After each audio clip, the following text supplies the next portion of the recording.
Good morning fourth class students. मैं आज आपको हिंदी के अंदर पाठ 5 साहसी बालिका के बारे में आज आपको मैं पढ़ाने जा रहा हूँ, जो आपने ध्यान से पढ़ना है।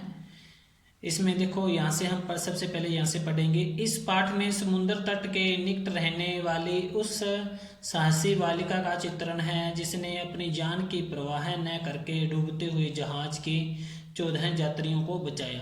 यानी कि इस पूरे पाठ का जो निष्कर्ष निकलता है यहाँ से ये इस पाठ का जो निचोड़ है ये इतना है, यहाँ से है। देखो, तो हम आगे इस पाठ को पढ़ेंगे। मीलों दूर तक फैले समुद्र के बीचों बीच कहीं कहीं प्रकाश स्तंभ बने होते हैं जो समुद्र में छिपी हुई चट्टानों से जहाजों को सावधान करने के लिए तथा मार्ग दिखाने के लिए बनाए जाते हैं। ऐसे ही एक प्रकाश स्तंभ पर एक 14 वर्षीय बच्ची अपनी मां के साथ बैठी थी। इस प्रकाश स्तंभ का कर्मचारी उस बालिका का पिता था। वह किसी कार्य से नगर में गया था। इस बालिका का नाम था ग्रेस। यह प्रकाश स्तंभ लंदन से थोड़ी दूर पर था। उस रात बहुत भयंकर आंधी हुई। भयंकर यानी कि बहुत ही ज्यादा तेज। बालिका ग्रेस तथा उसकी माता ने भगवान का नाम लेकर किसी प्रकार रात बिताई। सवेरे ग्रेस ने दूरबीन से देखा कि दूर एक जहाज डूब रहा है।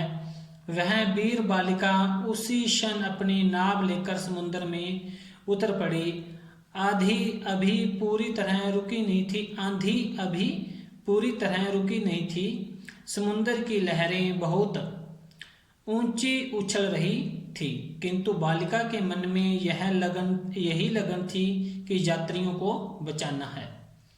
समुद्र की तेज उछलती लहरों ने कई बार ग्रेस की नाव को उल्टने का प्रयत्न किया, लेकिन ग्रेस ने साहस नहीं छोड़ा। साहस का अर्थ होता है हिम्मत।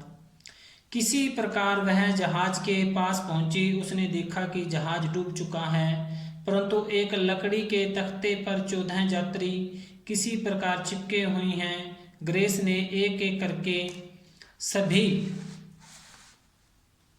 सभी यात्रियों को नाव पर चढ़ा लिया और सावधानी से नाव खींचकर प्रकाश स्तंभ पर पहुंच गई।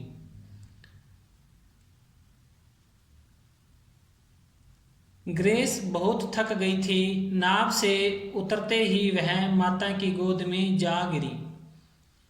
कुछ देर में ग्रेस के पिता भी लंदन से वापस आ गए। उन्होंने सब यात्रियों को नगर में पहुंचा दिया।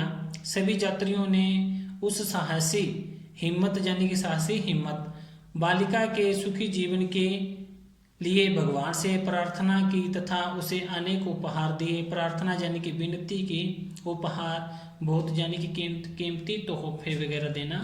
और प्रकाश स्तंभ का अर्थ होता है बिजली के जो रोशनी के जो खंभे होते हैं उनको प्रकाश स्तंभ कहा जाता है।